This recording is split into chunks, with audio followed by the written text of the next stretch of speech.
This is not about politics. This is personal. This is about Canada. I was born in 1947. I grew up in a suburb of Toronto to middle-class parents who hadn't gone to university and had never, ever even dreamed that they would.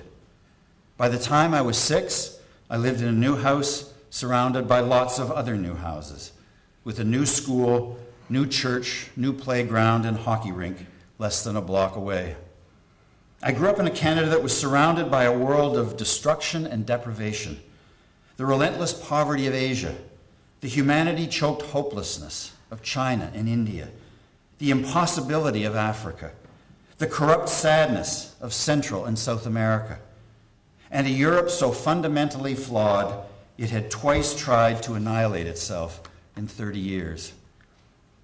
I grew up in a Canada that was neighbor to the greatest power on earth, the United States of America, the greatest place on earth, New York, Hollywood, cars, stars, where everything was bigger and more exciting. And the U.S. was a good place, a decent place of freedom and prosperity, where everyone had a chance, where even the poor would do well someday. I grew up in a house where on our kitchen wall we had a map of the world.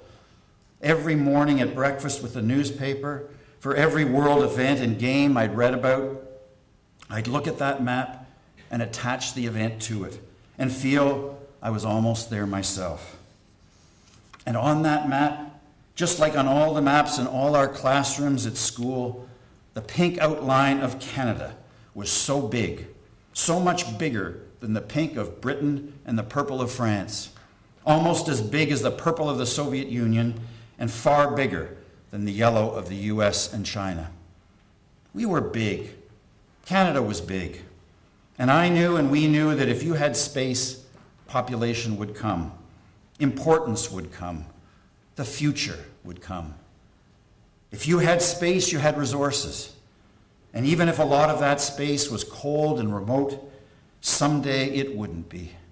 Frontiers were made to be tamed and made into something special. Space was destiny. It was only a matter of time, and our time would come. I had no doubt. We had no doubt. To me, to us, emerging out of World War II, the U.S. was a country of greatness realized on the way to something greater. Canada was a country of greatness imagined and greatness imaginable. But by the 1960s, things began to feel different. Neither the U.S. nor Canada was living up to this special promise.